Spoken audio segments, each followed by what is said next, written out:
Hey everyone, and welcome back. Tonight we are diving into something really chilling and mysterious. Oh, yeah. Um, Ariel Lawhon's Frozen River. And as the title suggests, Ooh, I love a good mystery it takes man. place in a very, very cold place and time, Oh, wow. 18th century Maine.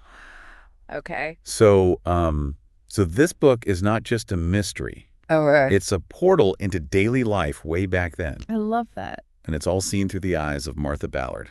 Tell me about Martha. Oh, Martha.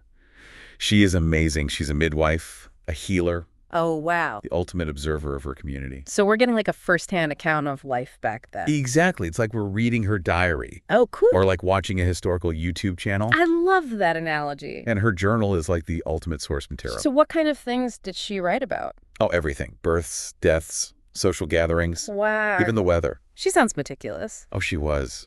And it gives us this super vivid picture of Hallowell. Hallowell. Yeah, that's the tiny Maine town where the story takes place. Got it. So it's a small town mystery. Exactly. Okay, so picture this harsh winter. Okay. A close-knit community Uh-huh. where secrets are simmering just below the surface. Ooh, I love that. And then, bam, What? a body is discovered in the frozen Kennebec River. Oh, no. So that's where the Frozen River comes in. Right. And the victim's name is Joshua Burgess. Joshua Burgess. Okay. At first, it seems like an accident, you know? Like he fell through the ice or something. Exactly. Maybe a drunken fall. That's tragic. It is. But then Martha, with her medical expertise, notices some things. Oh, like what? Well, she finds inconsistencies. Inconsistencies. Things that don't quite add up with a simple drowning. So she thinks it's murder. She starts to suspect foul play. Wow, this is getting good. And suspicion falls on several townsfolk. Ooh, so we've got multiple suspects. Oh, yeah. One of them is Joseph North. Okay. He's the town's judge, The judge. but some might say he's corrupt. Interesting. And he had a motive. Oh, yeah. He had a public feud with Burgess. Okay, so we've got motive. But wait. There's more. There's suspect. There's Rebecca Foster. Who's she? She's a bit of a mystery, shrouded in whispers. Oh. There are accusations of rape against several men in town, What? including Judge North. Oh, wow. This is getting complicated. It's a tangled web, for sure. So we're trying to figure out who killed Joshua Burgess? Right. But as we go deeper into Frozen River, Yeah. we realize it's not just about finding the killer. It's about more than that, It's about the limitations of the legal system back then. especially for women. Exactly. That makes sense. This And- is the 18th century, after all. And that's what makes Martha such a compelling character. How so? She's not just solving a crime. Okay. She's navigating a society where women's voices were often dismissed. That must have been incredibly difficult. It was. She's fighting for justice in a system that doesn't always favor truth or fairness. She sounds like a real trailblazer. She is. So let's talk about Martha for a second. Okay, I'm all ears. Like, can you imagine raising 9 children 9 children. Wow. while dealing with personal loss Oh, no. and being the community's go-to healer? That's a lot for one person to handle. It is. But she does it all with such grace and strength. Sounds incredible. She is. Yeah? And what's remarkable is her composure amidst all the chaos. Okay. Her journal isn't just a record of events. Right. It's a glimpse into her sharp mind. It's like we're getting to know her on a personal level. Exactly. And remember, this is a time when information traveled slowly. Oh, yeah. No internet or anything. And rumors could easily spiral out of control. So her journal is like a beacon of truth in all the chaos. I like that.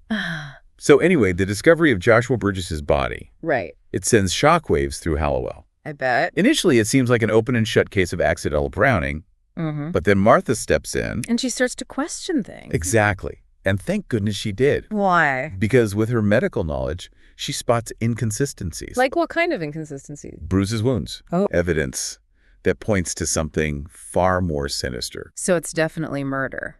It's looking that way. This is so intriguing. You know, it's fascinating What? how Martha's journal becomes this crucial piece of the puzzle. Oh, I see what you mean. It's not just her medical observations. Right. She's recording overheard conversations. Oh, wow. noting people's reactions. She's like an unofficial detective. Exactly. That's amazing. It's like those true crime documentaries Yeah, I love those. where they uncover a diary that cracks the case wide open. Exactly. Except in this case, it's happening in real time within the story. That's so cool. And we're following along with Martha every step of the way. We are. And as we follow her journey, we realize she's piecing together a puzzle that goes beyond a single murder. What do you mean? She's unraveling the secrets and lies that bind this community together. Oh, wow. Okay, before we get totally swept away by the mystery, let's take a moment to appreciate the setting. The frozen river. Yeah, Lawhon paints such a vivid picture of 18th century Maine. I can imagine. The frozen river, the snow-covered landscape, the isolation. Ooh, yeah. It all adds to this chilling atmosphere. It sounds like the setting is almost like a character itself. It really is. Yeah. You can almost feel the biting wind and hear the crunch of snow underfoot. I'm getting chills just thinking about it. Me too. But you know what else adds to the intrigue? What's that? The power dynamics at play. Oh, yeah. We have Judge North, Right. who clearly wields considerable influence. Makes sense. He's a judge. And then we have Martha, Uh-huh. a woman trying to find her voice within a system that often disregards women's perspectives. That's a tough spot to be in. It is. And this tension is only heightened by the whispers surrounding Rebecca Foster. Right. The accusations. Accusations of rape against multiple men, including North. That adds a whole other layer of complexity. It does. It makes you wonder who to trust. For sure. Everyone seems to have something to hide. A secret they're desperate to protect.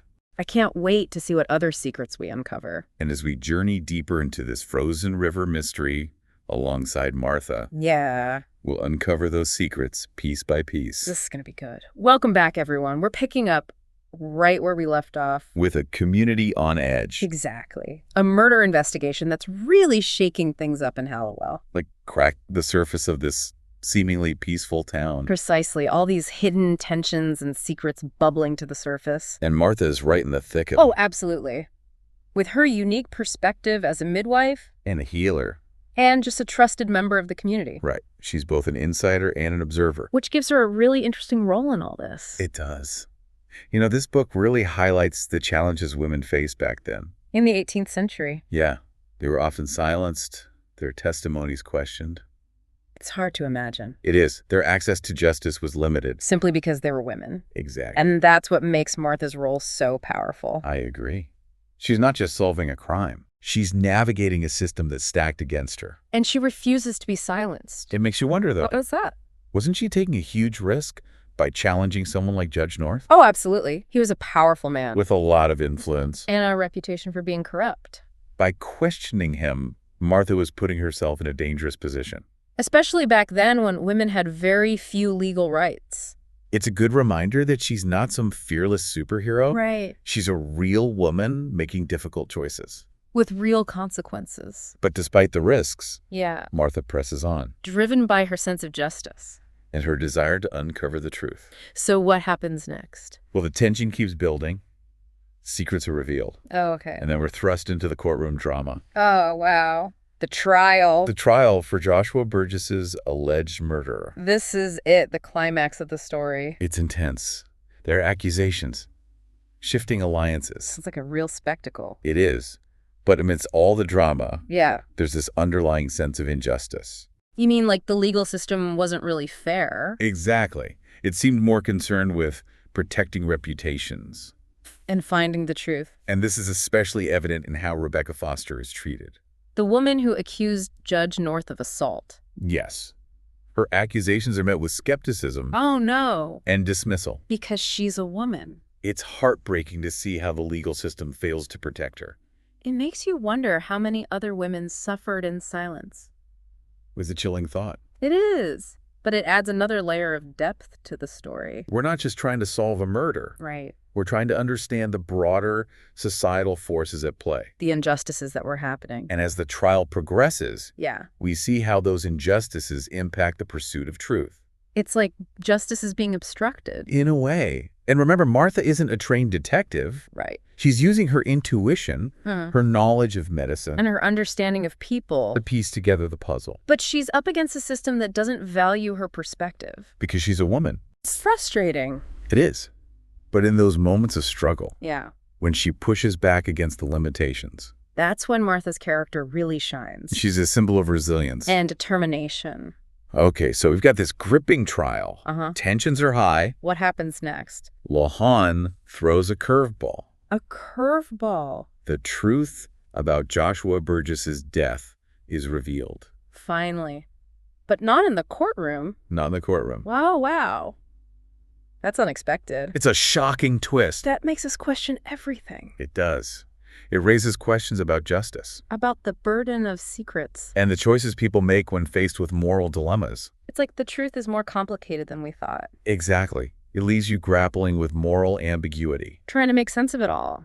And that's where Frozen River goes beyond a typical mystery. It's not just about who committed the crime. It's about understanding the why. The human emotions and motivations That drive people to do the things they do. It makes you think, doesn't it? About our own choices. And the impact we have on others. Okay, so before we move on, I want to talk about the setting again. 18th century Maine.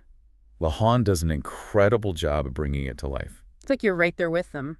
The harsh winter, the isolation, the challenges of daily life. It all adds to the atmosphere of the novel. It's like you can feel the weight of the snow. The chill of the wind. The sense of being cut off from the outside world. It's almost like a character itself. It is, and it makes you appreciate the importance of community. Especially in such harsh conditions. People relied on each other for support. For survival. But as we've seen, that sense of community can also be a double-edged sword.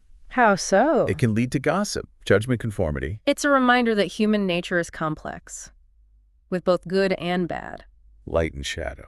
Okay, so we've talked about justice, morality, community. But there's one more theme I want to touch on. What's that? The power of women's voices. Oh, yes. Frozen River is full of strong women. Like Martha. Who fights for the truth. And Rebecca. Who speaks out against her abuser. Despite the limitations placed upon them. They refuse to be silenced. They challenge the status quo. And pave the way for future generations.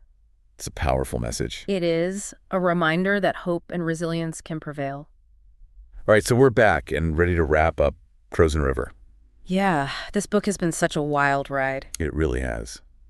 It's amazing how Lawhon blends history, daily life, and mystery. It's like we've stepped back in time. And Martha's journal is our guide. Right.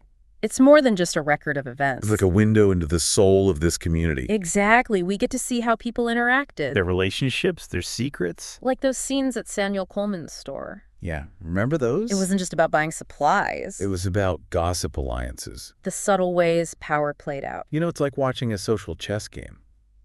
Everyone trying to position themselves. Protect their reputation. Gain influence. And that brings us to a key theme. The pursuit of justice in a society where power often dictates the outcome. And remember, we're talking about the 18th century. A time when the legal system was far from perfect. Especially for women. And that's what makes Martha's journey so powerful. She's not a lawyer or a detective. But she's driven by this sense of fairness. This need to uncover the truth. Even when it means challenging those in authority. And that creates a lot of tension. Right. Her quest for justice clashes with the established order. She's a force for change. A woman who dares to question the status quo. Even if it puts her at risk. Okay, so let's not forget the heart of this mystery. The murder of Joshua Burgess. We've got multiple suspects. Each with their own secrets. Judge North Rebecca Foster. Even some of the other townsfolk. It's like Lawhon is giving us this puzzle box. And we're trying to figure out how the pieces fit together. She keeps us guessing until the very end. And that final reveal. It's both shocking and heartbreaking. It really makes you think about human nature. How even those we perceive as good can be capable of doing terrible things. It's not a story with easy answers. Or clear-cut villains. It's a nuanced exploration of a community. Grappling with secrets and betrayals. And the consequences of their actions. You know, as we've been analyzing this story, we've also been examining our own assumptions. About justice, morality. The choices people make under pressure.